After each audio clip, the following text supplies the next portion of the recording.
Kumuha na ng isang pribadong kumpanyang First Philippine Industrial Corporation o FPIC na tutulong para maalis sa mga pollutant o mga kemikal na tumagas sa West Tower Condominium. Nakatutok si Lia Manyala. Kahit tigil operasyon na ang pipeline ng FPIC, umaalingasaw pa rin ang amoy ng tumagas na langis sa paligid ng West Tower Condominium. Kaya kanina, binombahan ng tubig ng mga bumbero ang lugar.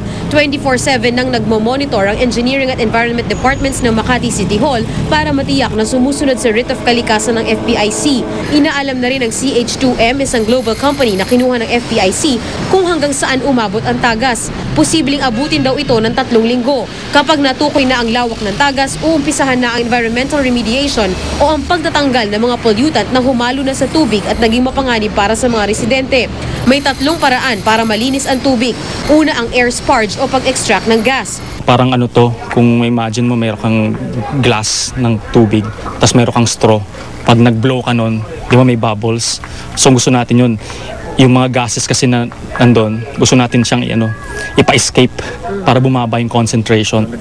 Ikalawa, ang pump and treat na ginagawa kapag maraming produktong petrolyong humalo sa tubig. Maglalagay ng pump para maihiwalay ang langis sa tubig at saka iti-treat ang tubig para muling magamit ng tao. Ang ikatlo, kombinasyon ng 2 proseso pero imbis na gamitin ng tao ang tubig, ibabalik ito sa lupa. Yung ground as much as possible, stable siya, yung tubig. Kasi pagka, let's say, hindi naging stable yung condition, nagtanggal ka, baka may mangyaring iba. Kaya gusto din namin pag-aralan yung structural integrity ng West Tower. Ayon sa CH2M Hill, bago maumpisahan ang anuman sa 3 opsyon na ito, titiyakin munang hindi ito makakasama sa kalusugan ng mga residente. Maselan na bagay ito so dapat maintindihan nyo na it will really take time. Dahil sarado ang FPIC pipeline, apektado pa rin ang supply ng mga produktong petrolyo. 53 gas stations na ng Shell ang nagsara. Gipit din sa supply ang Chevron pero wala pa namang nagsasarang estasyon. Lia Manyalak, Nakatutok, 24 Oras. Balik Party Pilipinas na si Jano Gibbs matapos ang 1 buwang pamamahinga. Ano nga ba ang naging dahilan kung bakit hindi siya nagpapakita sa fans? Makichika po tayo kay Nelson Canlas.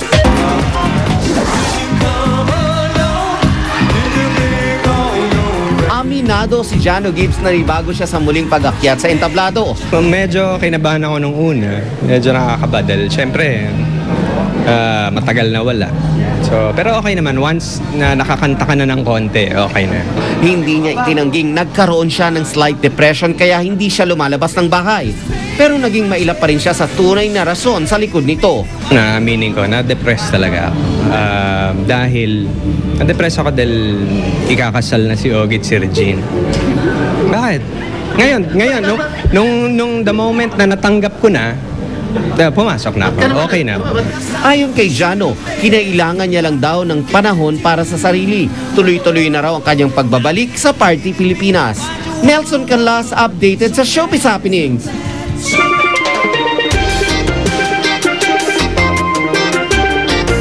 Mahilig po ba kayo sa mga kakaibang hayop? Sa isang zoo sa Davao, hindi niyo malilimutan ng close encounters sa iba't ibang species ng ibon, pati na sa mga naglalakihang sawa at buwaya. Yan ang tinutukan ni JP Soriano.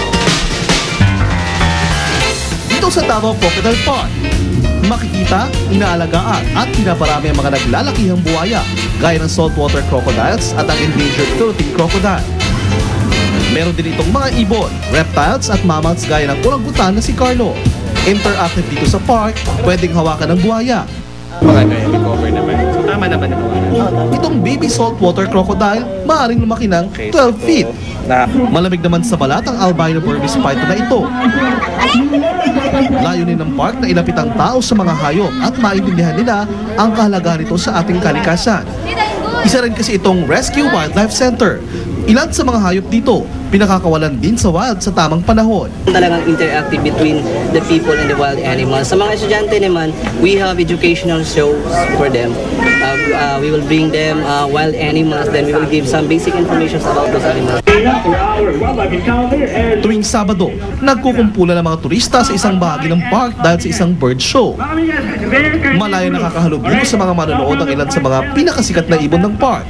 Gaya ng white-belled sea eagle na ito, ang Rufous hornbill nagpapasikat sa pagkuha ng pagkain sa ere.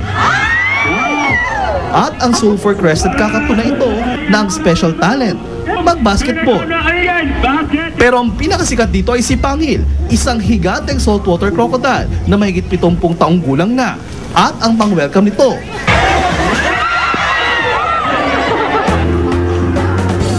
kaya naman ang Davao Crocodile Park, dinarayo di lamang ng mga taga Davao, maging ng mga taga-ibang lugar. It's really educational and stuff like this we don't have that in Mindanao. We only have that here in Davao. Maganda. Tsaka first time ko na makita ng ganito. Saan man dako sa Pilipinas, di natin tayo mauubusan ng mga magagandang tanawin. Kaya naman bukod sa edukasyon at mga magandang pasyalin, pinaka-importante raw sa mga pasyalang ganito ay ang pagsasama-sama ng bawat pamilya. Mula rito sa Davao City, JP Soriano, nakatutok 24 oras. Susunod, mga kakaibang panregalo. Pamilya mula Argentina na nagwo-world tour sakay ng kanilang kotse. At ang concert ni Eli Buendia. Tutukan dito sa 24 oras.